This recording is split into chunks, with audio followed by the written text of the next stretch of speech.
सीतारामचंद्राभ्याम नमः। श्रीमद् वाल्मीकि रामायण अरण्य कांड 59वां सर्ग।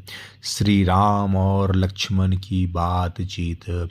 आश्रम में आने से पहले मार्ग में श्री राम और लक्ष्मण ने परस्पर जो बातें की थी उन्हें पुनः विस्तार के साथ बता रहे हैं। सीता के कथनानुसार आश्रम से अपने पास आए हुए सुमित्रा कुमार लक्ष्मण से मार्ग में भी रघुकुल नंदन श्री राम ने बड़े दुख से यह बात पूछी। लक्ष्मण, जब मैंने तुम्हारे विश्वास पर ही वन में सीता को छोड़ा था, तब तुम उसे अकेली छोड़कर क्यों चले आए? लक्ष्मण, मिथिलेश कुमारी को छोड़कर तुम जो मेरे पास आए हो, तुम्हें देखते ही जिस महान अनिष्ट की आशंका करके मेरा मन व्यथित हो रहा था, वह सत्य जान पड़ने लगा है। लक्ष्मण, मेरी बाईं आंख और बाईं भुजा फड़क रही है। तुम्हें आश्रम से दूर सीता के बिना ही मार्ग पर आते देख मेरा हृदय भी धक धक कर रहा है। श्री रामचंद्र जी के ऐसा कहने पर उत्तम लक्षणों से संपन्न सुमित्रा कुमार लक्ष्मण अत्यंत दुखी होकर अपने शोकग्रस्त भाई श्री राम से बोले, भैया, मैं स्वयं अपनी इच्छा से उन्हें छोड़कर नहीं आया हूँ। उन्हीं के कठोर वचनों से प्रेरित होकर मुझे आपके पास आना पड़ा है। आपके ही समान स्वर में किसी ने जोर से पुकारा, लक्ष्मण, मुझे बचाओ। यह वाक मिथिलेश कुमारी के कानों में भी पड़ा।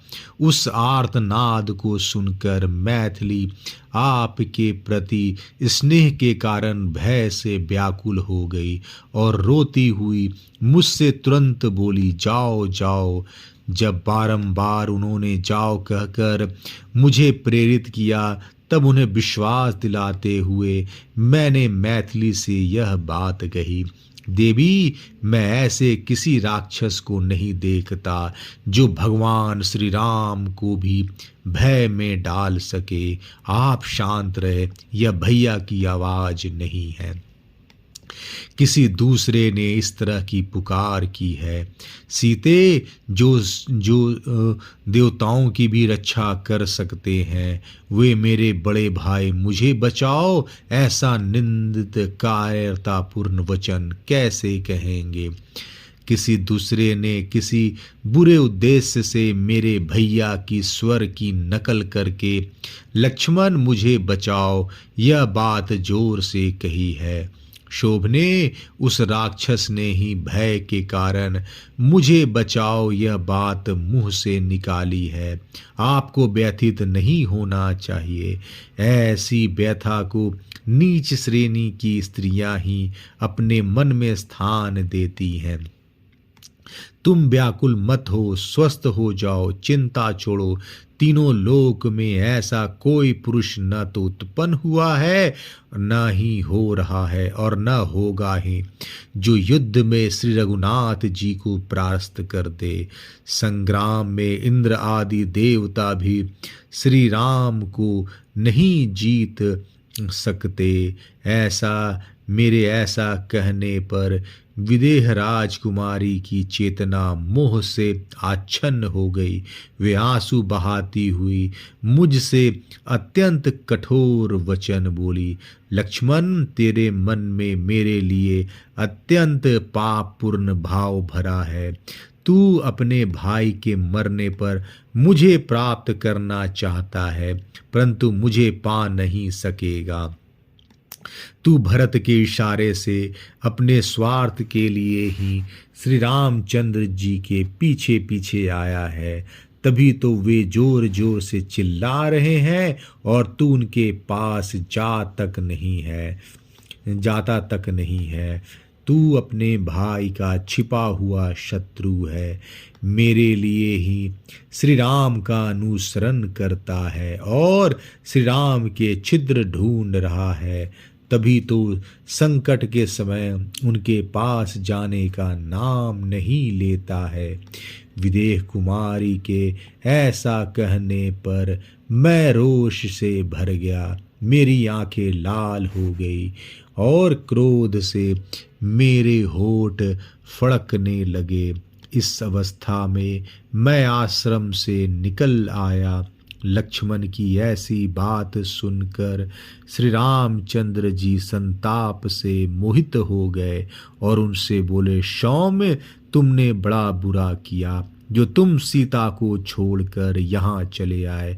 मैं राक्षसों का निवारण करने में समर्थ हूँ, यह जानते हुए भी तुम मैथिली के क्रोध युक्त वचन से उत्तेजित होकर निकल पड़े। क्रोध में भरी हुई नारी के कठोर वचन को सुनकर जो तुम मिथिलेश कुमारी को छोड़कर यहाँ चले आए, इससे मैं तुम्हारे ऊपर संतुष्ट नहीं हूँ। सीता से प्रेरित होकर क्रोध के वशीभूत हो तुमने मेरे आदेश का पालन नहीं किया, यह सर्वथा तुम्हारा अन्याय है। जिसने मृग रूप धारण करके मुझे आश्रम से दूर हटा दिया, वह राक्षस मेरे बाणों से घायल होकर सदा के लिए सो रहा है। धनुष खींचकर उस बाण का संधान करके मैंने लीला पूर्वक चलाए हुए बाणों से ज्यों ही उस मृग को मारा, त्यों ही वह मृग के शरीर का परित्याग करके बाहों में बाजूबंद धारण करने वाला राक्षस बन गया। उसके स्वर में बड़ी व्याकुलता आ गई थी। बाण से आहत होने पर ही उसने आर्तवाणी में मेरे स्वर की नकल करके बहुत दूर तक सुनाई देने वाला वह अत्यंत दारुण वचन कहा था, जिससे तुम मिथिलेश कुमारी सीता को छोड़कर यहाँ चले आए। अरण्यकांड 59वां सर्ग समाप्त। जय श्री राम।